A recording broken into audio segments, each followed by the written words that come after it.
तो ज़रताश, चूँकि आप न्यूट्रिशनिस्ट हैं तो आप बताएं कि ग़िज़ाएँ ऐसी कौन सी खानी चाहिए जिससे हमारी इम्यूनिटी बूस्ट हो, क्योंकि बीमार तो हम हो रहे हैं। बिल्कुल। अच्छा, सबसे पहले हमारे पास वो वाली हमें जी अशिया का इस्तेमाल करना चाहिए जो एंटी इन्फ्लेमेटरी प्रॉपर्टीज़ रखती हैं, क्योंकि ऑलरेडी जैसे कौन-कौन डॉक्टर से साहब ने बताया कि इन्फ्लेमेशन हो जाती है तो हमने उसको रिड्यूस करना होता है। उसमें सबसे नंबर 1 पे हमारे पास आता है गार्लिक और जिंजर। हाँ जी। तो गार्लिक जो है वो तो जाना ही जाता है इस नाम से कि it is immunity boosting superstar. तो इम्यूनिटी बूस्टिंग सुपरस्टार है और ये वर्ल्ड वॉर 2 से चलता आ रहा है कि जब 2 वर्ल्ड वॉर 2 हुई थी तो तब से मरीज़ों को गैंग्रीन जो होती थी जिससे जी। हमारे टिश्यू डेड हो जाते बिल्कुल। थे, जी जी। उनको ट्रीट करने के लिए था। लेकिन गार्लिक यूज़ करने का अच्छा तरीका ये है कि उसको रॉ ही इस्तेमाल किया जाए, क्योंकि जब हम उसे कुक कर लेते हैं उसके एंटी इन्फ्लेमेटरी प्रॉपर्टीज़ ख़त्म हो जाती हैं। सो उसको रॉ इस्तेमाल किया जाए। और इसके साथ साथ जिंजर है, जिंजर की अपनी बहुत अच्छी प्रॉपर्टीज़ हैं, वो तो हम कहवे में भी डाल के लेते हैं। जैसे जब लोगों को ज़ुकाम होता है, कोल्ड फ्लू है, सोर थ्रोट है, उसके लिए भी तो बहुत बेहतरीन है। उसमें हम ग्रीन टीज़ में डाल के ले सकते चाय हैं, में भी पी सकते हैं। चाय में ले सकते हैं, अदरक वाली चाय लोग पीते हैं, ग्रीन टीज़ पीते हैं।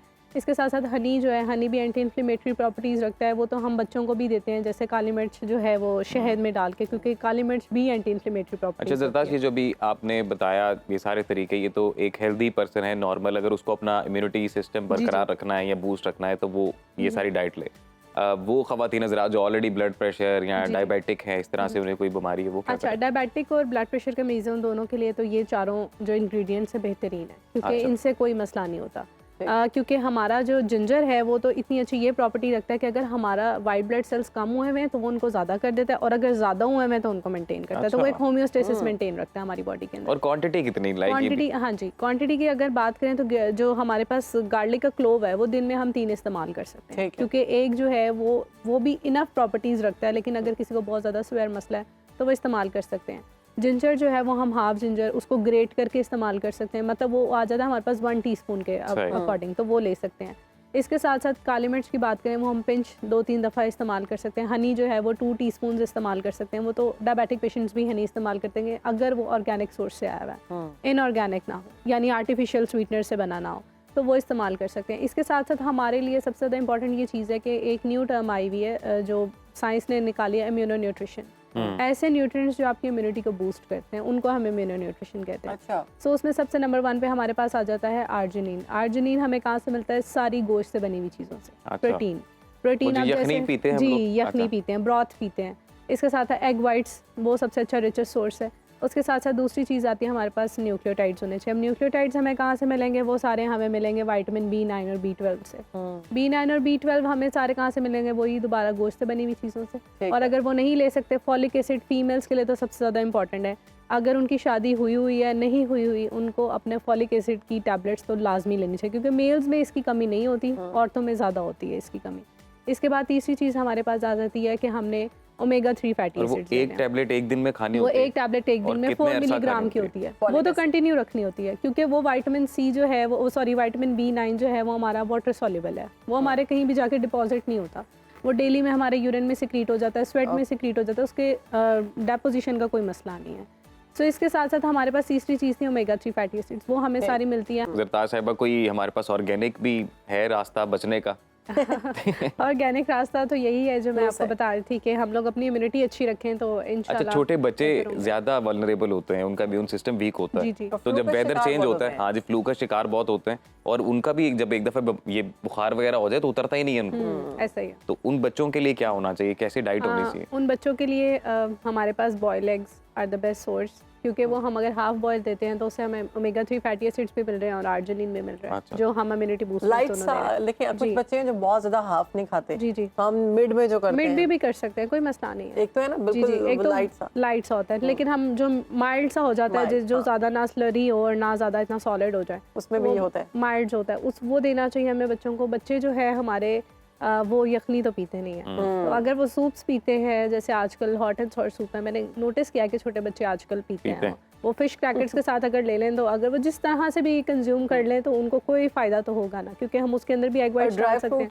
Dry fruits are the best source, जिसमें आलमंड्स है हमारे पास। और ये कि जब फ्लू और ये कफ और स्पेशली ये भी स्मॉग वाले सीजन में जिस तरह का ये ट्रेंड है, इसमें स्टीम लेना इज गुड? स्टीम लेना इज़ वेरी गुड। इससे ये होता है कि ब्रोंकोडायलेटर बट है लोग हमारे। कहते हैं स्टीम ना लें, नेबुलाइज करें। अब नेबुलाइज जो है वो अच्छा, बेहतर है। अक्सर लोग कहते हैं नेबुलाइज ना करें बच्चों को, क्योंकि वो एक ठंडी सिक्रीशंस है वो जा रही है। कुछ लोग कहते हैं स्टीम ना हाँ, करें, steam ना। तो वो एक कॉन्ट्रडिक्शन है। I am not sure about it कि इसमें से अब कौन सच है कौन दोनों झूठ कर है। लें। सिक्रीशन देखें, नेबुलाइजर जो है हमारा अच्छा है, क्योंकि वो हमारी जितनी भी सिक्रीशन, जो भी म्यूकस जो हमारा वो रिजिड हो जाता है, वो नहीं जम जाता है, वो उसको पतला करके in the form of flu निकाल देता है उसको। और स्टीम का भी सेम यही चीज़ होती है। जिस तरह मैंने नोटिस किया कि हम एरेनिक ले लें तो वो जमा देता है हाँ बिल्कुल जी, फ्लू को, और वो बिल्कुल। बड़ी बुरी हालत हो और जाती सबसे है। पहले रिकमेंड भी यही करते हैं सब, एरेनिक खा लो। आईज में इतनी पेन होती है, Exactly. आईज के ऊपर।